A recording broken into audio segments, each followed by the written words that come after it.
I almost got kicked out of seminary. I'm sure you're not surprised by this. It's because of this joke I used to like to tell. A young man is being interviewed by the Bishop's Commission on Ministry, and he wants to be ordained a priest. So the candidate is asked a question. Would you please tell us how you would begin the great Thanksgiving, Mr. Fudd? And Mr. Fudd says, "The Lord be with you. Lift up your hearts." They didn't like that joke at the Commission on Ministry.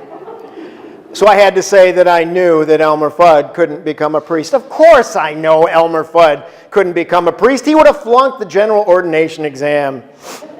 But I know his friend Bugs Bunny would have aced it, no question. But those are great words that begin the great Thanksgiving. The Lord be with you. Lift up your hearts. Whatever else this liturgy is, it is supposed to be a celebration. We even call it celebrating the Eucharist. Holy Communion is kind of a party, and it's supposed to be festive. Of course, it has a somber and serious side. There is the echo of the Last Supper of Jesus with his friends on the night before he died. That poignance is part of this celebration. But that story of the Last Supper from the Gospels is not the only story from the Gospels connected to the Eucharist. There's also this story we have from today's reading from the Gospel of Mark, the story of the feeding of the 5,000. This was an important story to the early Jesus community, since it is the only miracle story to be told in all four of the Gospels. The vocabulary of this story is the same as the vocabulary of the Eucharist. It says Jesus took the 5 loaves. He gave thanks and broke the loaves, and he gave them to the people. Just like the Eucharist, where he takes bread, breaks it after giving thanks, and gives it to his friends. So at the feeding of the 5,000, and at every celebration of the Eucharist, just as much as the Last Supper, bread is taken, bread is blessed, bread is broken, and bread is shared. That is the basic shape of the Eucharistic liturgy.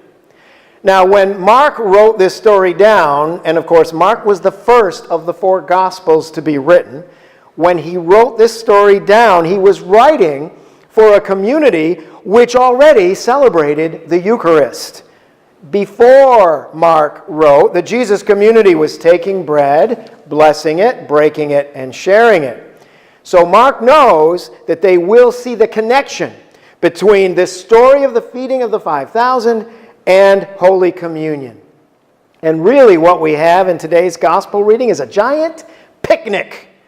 The grass is green. The crowd is well organized. There was a lot of food, even if it was very simple food, and they ate to their heart's content. They've got everything but a softball game at this picnic. So Mark is trying to tell us that when we come together, it is a celebration. Of course we will remember the cross. The cross is central in Mark's gospel. In the cross, we find courage to face our own sorrows. But along with Mark, we will also celebrate the joy and the fun. This is the Jesus who said, "I came that my joy might be in you, and your joy might be complete."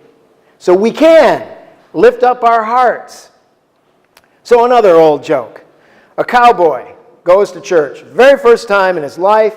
He thinks it's great, so he is enthusiastically telling a friend about his experience that Sunday morning. He says, "Well, I rode up on my horse. I tied my horse to a tree in the corral." His friend says, "You don't mean corral, you mean the parking lot, right?"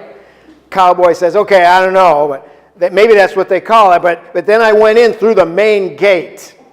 Friend says, "No, you mean the front door of the church." Cowboy says, yeah. Well, anyway, a couple of guys took me down this long chute. The friend says, no, you mean the aisle of the church. Cowboy says, "Yeah, I suppose that's what they call it, but then they put me in one of those little box stalls." Friend says, "You don't mean stalls, you mean pew." cowboy says, yeah, now I remember. That's just what the lady said when I sat down next to her. The Sunday gathering of the community of Jesus is supposed to be a celebration. And it's a celebration where everyone is welcome. From Elmer Fudd to smelly cowboys to me and to you. We gather to share our bread. We gather to share our strength. We gather to share our love. And so it makes perfect sense when we hear those words, "The Lord be with you. Lift up your hearts." Amen.